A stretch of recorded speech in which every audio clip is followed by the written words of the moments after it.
It's Married with Channels, a podcast where a married couple reviews TV shows and sometimes movies. A lot of times movies, actually. My name is Moose. And I'm Jody. Hello, Jody. Hello. We're married. Yep. And let's get into some TV shows. Couple big shows to talk about here. But first, it's our 100th episode. Oh, yeah. We've done this at least 100 times. I think maybe a little bit more. Sure. But officially 100 episodes. And if you've been with us along the way, thank you so much. Yeah. Appreciate that. Yep. And hopefully we've got at least 100 more to go. Because I don't know about you, but I enjoy doing this. Yeah. Makes me feel like, we have a little moment together and talk about stuff that I care about and I think you care about too, which is TV shows and good stories. Aww. And getting perspective of a married couple. And I get to do kind of broadcast things like I used to do. Yeah. Kind of, sort of. Okay. Okay. Cool. And I have a special treat. I have audio from our very first episode. Oh, no. Let's listen to a little bit. Married with Channels podcast featuring myself, the husband Moose, and the wife, I'm Jody. Jody. Hey. This is a podcast with a married couple discussing TV shows. TV shows we watch and TV shows we don't watch, but sometimes we will watch it. This is episode 1. I'm not watching that. This is the very first one, Jody. Don't ruin it. I'm not watching that crap. You can watch that crap. You're not watching what crap? I'm only watching what I want to watch. What I have time for. So we don't have a lot of time. Let's just say that. Okay. Yeah. We'll watch what I tell you to watch. My time is valuable. So today we're going to talk about Game of Thrones. So there's the intro to our very first episode. Some things change, some things don't. No, I mean, like the music changed. I don't hear a lot of difference, at least in that 15, 20 seconds. I hear a lot of nervousness from me, I think. Maybe. No, let's listen a little more. Okay. It's episode 1 of not. season 8. Huh? No, let's not. Just a little bit more. A little bit more. Waterfell. What is it? I don't know. Winterfell. That's the Like, name of the episode. Okay. I don't retain geeky details like what episode, what season. I think you kind of sound a little more like free, a little more loose, a little more like, this ain't going to last for more than 5 episodes. That's probably what I was thinking. I don't give a shit. This is a fun little hobby in our basement, you know? Yeah. And then lo and behold, 100 episodes later, we've had a main sponsor for a little while. And yeah. I usually know sort of the episodes, at least what seasons we're on. Yeah. So 100 episodes of the Married with Channels podcast. Wow. Good job. Yeah. So hopefully there's room for growth there. Any thoughts on the first 100 episodes? How do you think it's gone? We started in April 2019. Here it is. As of this recording, August 2022. Wow. That long, huh? This podcast has survived my radio career, your new job. Yeah. The COVID. Yeah. I mean, we're still surviving COVID, but yeah. I don't know. What are your thoughts? I hope we keep doing it. I hope we just keep improving and getting better and better. I mean, what are your real thoughts? You talk too much. Yeah, it a little needs bit to be of more that. about me. Yeah. Are you going to let me talk still? No, probably not. No, I know. It's the on-air person in me. Yep. But any other thoughts on 100 episodes? What would you change? What do you like? I like that it's been exposure to a lot of TV and movie. Not that I'm a pusher for watching tons of TV, but we have to just kind of use what little time we have for that and make it good and quality. And we've just watched so much good stuff. There's just so many good things that have come from that. So I agree with you, and I think it's much easier to do a podcast like this because there's so much good television. Like, shit, even 15 years ago, quality TV, probably harder to come by, but, you got all the streaming channels. Yeah. They're producing stuff just for streaming. Sure. Because, remember when streaming was a thing, Netflix, it was like a show that was on broadcast or cable is now on streaming. But now they produce shows and have been just for streaming. Absolutely. And that has opened up the field for all these great writers who haven't gotten a crack, and exposure, and directors, actors even. Yeah, it sets the bar higher, right? Well, I think it's made our job easier. I think if we did this 15 years ago, God forbid 20 years ago, when podcasting was in its infancy, you'd be struggling to find stuff to talk about, I think. Well, I'm embarrassed to talk about stuff we used to watch 15, 20 years ago. It's like taste change. You grow up, you learn quality, you know. Yeah, we'd be talking about Jersey Shore. Oh, my God. Celebrity Apprentice. Reality TV galore. I mean. Daily Show was big. Yeah. Colbert Report. I'm trying to think of The Soup we watched with regularity. I don't think there was any real TV dramas that we watched, right? No, not really. I don't recall. Because, there's like this weird area of TV where... Sopranos. Yeah, but I would have... Yeah. I would have laid into that one. Well, the ending you would. Absolutely. Sure. But it's a good time. I guess there was some premium cable shows that we watched, probably 15, 20 years ago. Yeah. But and that seems to be it. Like the good shows are on HBO, FX maybe. Like Justified comes to mind, even though that show's only 12 years old. Yeah. I think, and they're relaunching it to a certain extent, I guess. I was kind of taken back more in my memories of like our first apartment days. Yeah, no, I was thinking of that too. Yeah. But yeah, the apartment days, there wasn't much of. No, we weren't watching. I mean, let's step out of our shell from that time. What was on TV worth note? I mean, other than HBO, like stuff. Prime cable stuff. It was a lot of reality TV. We watched a lot of that. Yeah. Celebrity Apprentice, I remember watching. Yeah, and like the VH1 reality shows. Yeah. I love the 90s. Yep. Those were good. Yeah. Yeah, but we didn't really get into the TV dramas and like. Yeah, so I mean, Sopranos was around back then. Yeah. I don't think Justified was. It's almost like HBO was the only place that had good quality TV drama. Well, that was the only one that people subscribed to at that time. Yeah, but I don't know if there were other. I mean, there might have been shows on other networks that were good, like Dexter. Wasn't that on Showtime back then? Yeah. And I never got to watch that series. I mean, I could now, but yeah. Yeah, I didn't watch it when it was airing. There's a few others that were, going on at that time. But now, the last 5 or so years, it's a good time. I just thought of one, The Shield. We really liked that. Yeah. Yeah, that was good quality TV. Again, FX. Yeah. It seems like up until 2008, because that's about when I think Breaking Bad came around. Sure. It was FX or HBO. Yeah. Now, your CBS's, NBC's, ABC's, they had their dramas, but I don't know how to explain those dramas. They're just so kind of like, I don't want to say hokey, but very formulaic. You knew what to expect. Yeah. I mean, there's a certain level of comfort in that, like Law and Order. Yeah. You want it to be that formula. Yeah. The crime happens in the opening shot, credits. Absolutely. The main detectives are there. I still watch those in syndication. Yeah, absolutely. Yeah. But I think it's just there's almost too much now. And that's a good thing, I think. Yeah, it's just kind of, I think, stepped up the expectation of good quality TV, So real quick, we'll get to our shows we're talking about this week. The segue is our very first episode. We talked about Game of Thrones. Oh, funny. Season 8, episode 1. Winterfell. And I think we just heard a Breaking Bad reference in there. So that funny. kind of segues into our first show, which will be... Dun, dun, dun, dun, dun, dun, dun, dun. Okay. Right there, we should tell her to okay. Go to bed. Go to bed, Evie. Go to bed. He's the mean parent. Yeah, I don't like being nice to children.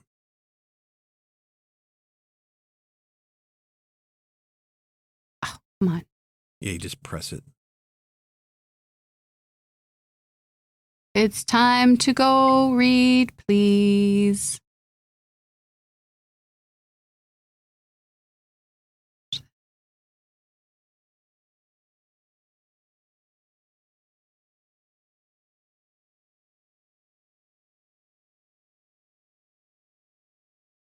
It's time to go read, please.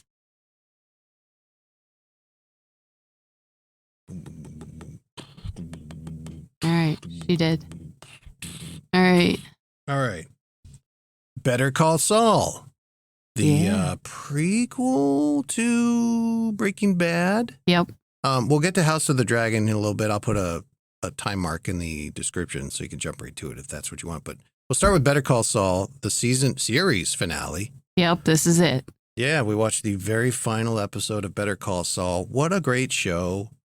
It started off interesting and engaging, and it just got better and better, I think. Ooh, you're looking at me like, no, that's not. I just didn't like this ending, I guess. Really? Were you looking for a happy ending? No, I guess I didn't like how, in the end, it came down to a love story. It really wasn't quite what it was trying to be. This whole time. Okay. So, I don't know. It just I was kind of like, really? I don't know. Okay. I just didn't like, I mean, I think that should be kind of a part of it, but that was not like the whole focus of the series. And then it came down to the end, and in the end, that's what it was really about, is his love story with Kim, you know? I think it had a lot to do mostly with guilt and regret. And I think he finally realized that he has been chasing the slick dollar and or the thrill of the kill, legally speaking, whatever, the thrill of the game.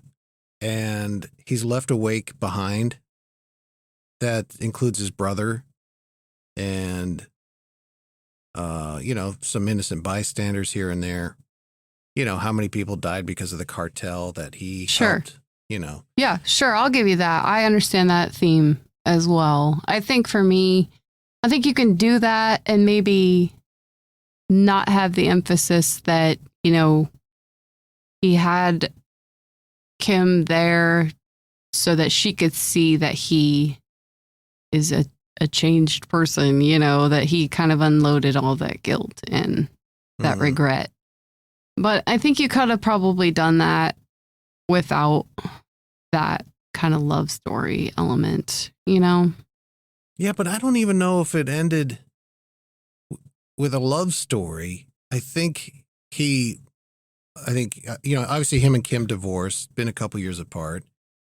I think he respects and loves her enough to where he's like, she doesn't deserve any of this shit. This is all because of me.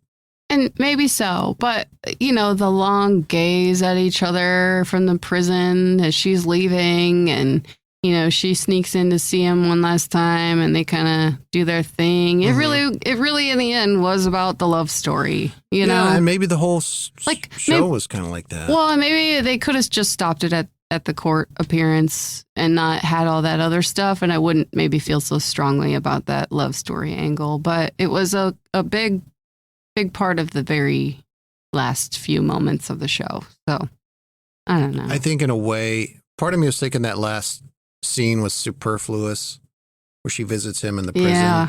But then the more I thought about it, the more he's not Jimmy McGill or Saul Goodman anymore. He's both. In prison, they're calling him Saul. Yeah. He's got some weight. He gets some privileges there. Yeah. But when Kim visits, he's Jimmy McGill. Mm-hmm. And it's like those two people each have their own purpose. Mm-hmm. And I think the scene with her visiting, I think also kind of closes things for her as well. Like, we've now come to terms with their relationship and what that means now. And it's not a love relationship anymore. I think she loves him, but, I think when she visits him, she's visiting Jimmy. But while she's away, she knows that Saul's in there. I think it's just a very toxic relationship that she gets manipulated into Jimmy's shenanigans. And even when she thinks she's out and far out, she just gets sucked back in. So, yeah. But But I think ultimately this guy had just gone so far down deep into the Saul Goodman persona, lifestyle, that he lost sight of who he was. And that came to fruition and revelation in the courtroom. Here's the finale scene in the courtroom after he spills his guts. You know, he throws away a 7-year prison sentence, admits to everything, essentially being the reason why Walter White was able to do what he did and people died because of it, and ends up with 86 years in prison. When I saw a chance to hurt him, I took it. This is his brother, Chuck. I got his malpractice insurance canceled. I took away the one thing he lived for, the law. After that, he killed himself.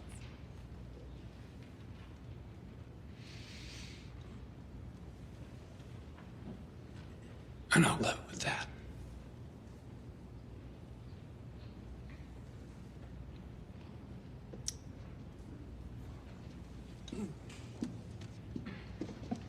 What was all that?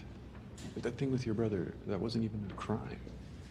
It was. Mr. Goodman, sit down and stay seated. The name's McGill. I'm James McGill.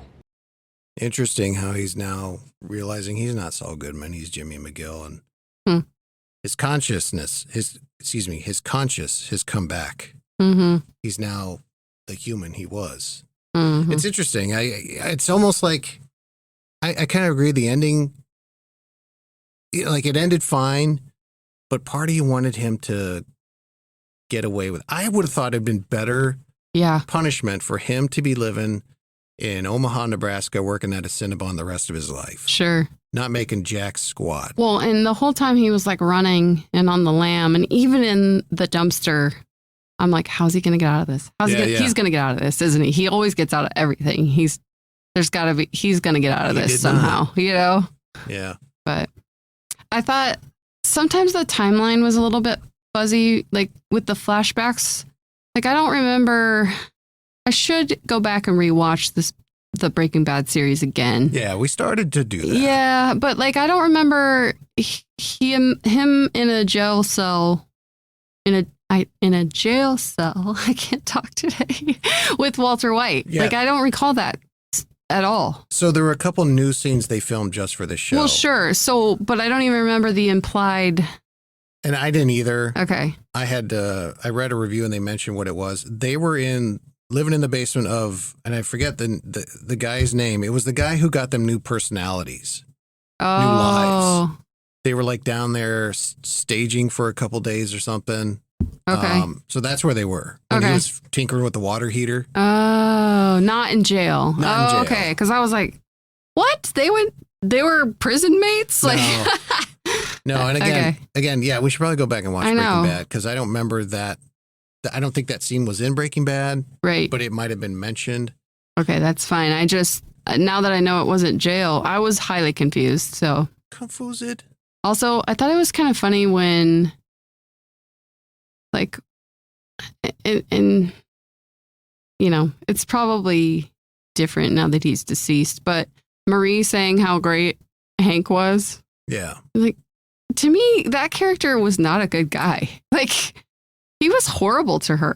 Like, she tried to help him through his recovery, and he was awful to her. And she was an awful person, too. Like, yeah. Don't you remember? She had like a kleptomania thing. Yeah, She'd steal she always stuff. wore purple. Yes. But She had a stealing habit. Yeah, I vaguely remember that. I don't remember Hank being bad. He just kind of one of those guys. Like, he didn't really treasure his wife, or you know, like I felt like she was kind of annoying to him and a burden instead of like, this is the love of my life and I cherish her. You know. Again, I think that's where going back and rewatching Breaking Bad would come in handy. Yeah. I don't recall that. I maybe some beats where he was a little short with her or something.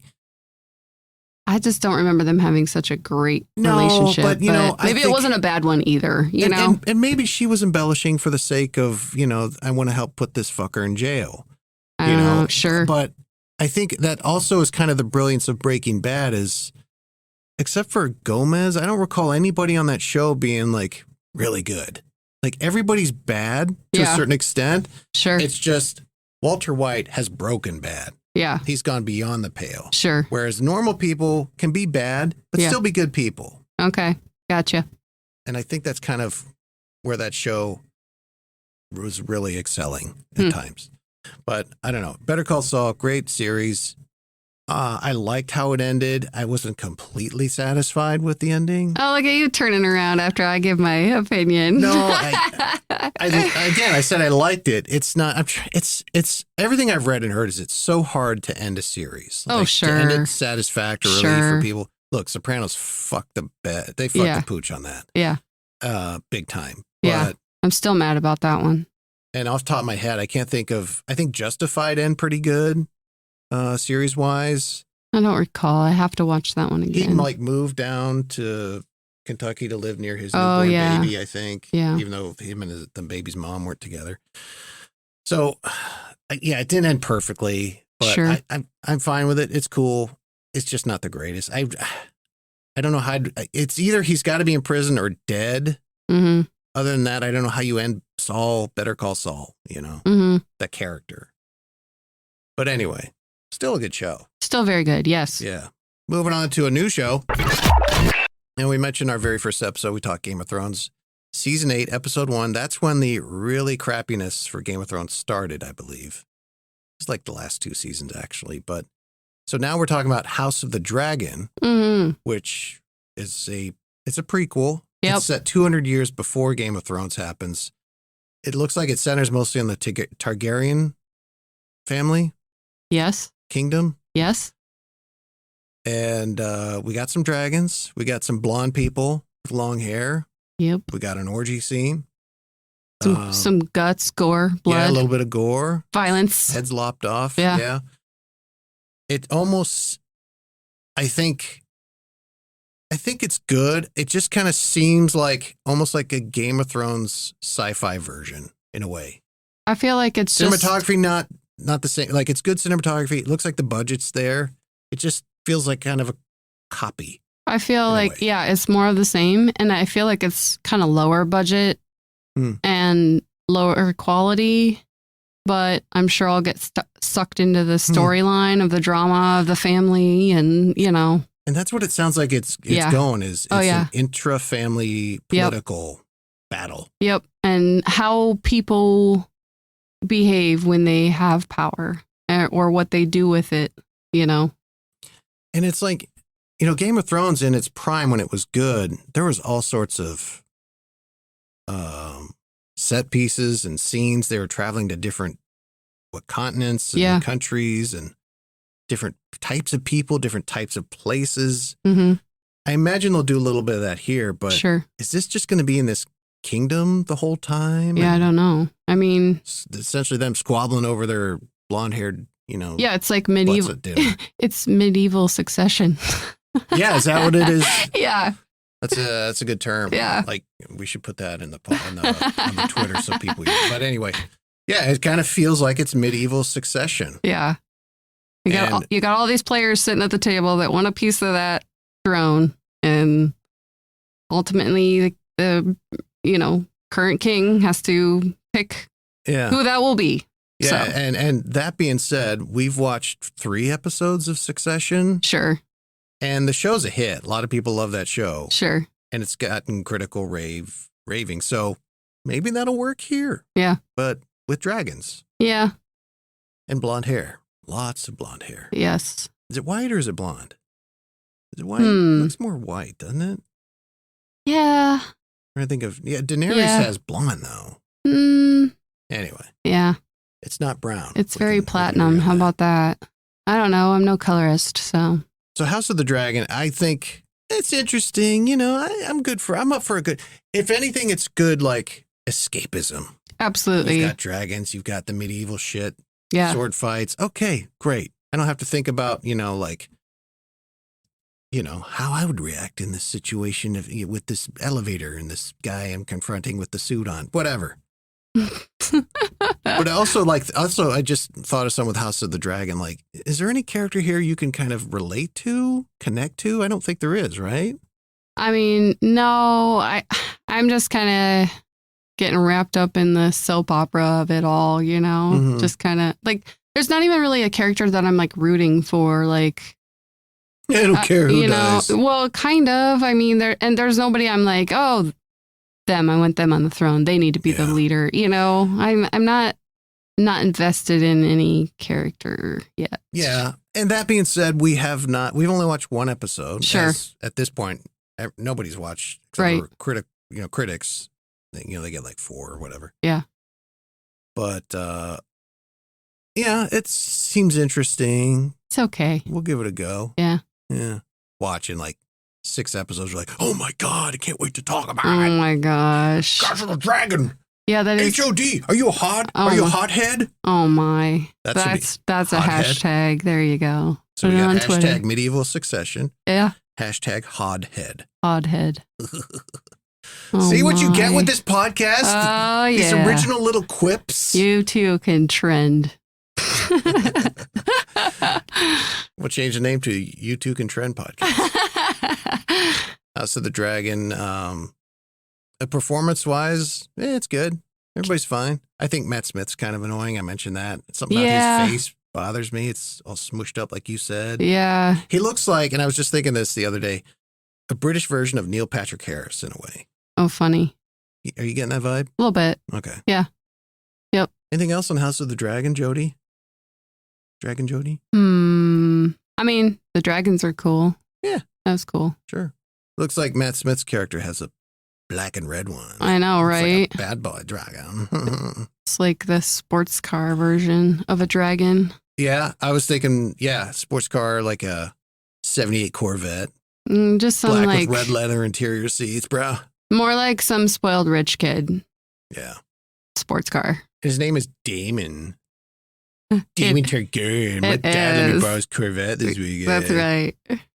All right. Yeah. So House of the Dragon, HBO, we'll be following that. All right. Can I talk about? I'm sorry, I've stepped out on you. I think let's save that. You want me to save it? Let's save it. My hall pass for next week? Yes. Okay. Because we're already pushing 30 minutes. Oh, well, you could probably edit some of this out. Do you want to talk about it? I don't know. I just thought I would, It but sounds like never mind. It sounds like you're hot to go. Well, because I think it's kind of trending on Netflix, maybe. I don't know, but maybe not. Anyway, Okay. no, we don't have to talk about it. It's okay. Okay, We'll save it next week. week. For episode 101. 101. That's the tease. Find out the show that Jody's watching without me. That's right. I watched something without him. I walked into the bedroom and there she was with the remote and the TV glow on her. It's like, Jody! Every chance I get. Doesn't mean anything to me. Every 5 minutes he's not in the room. I am watching this. I knew it. So episode 100 in the books.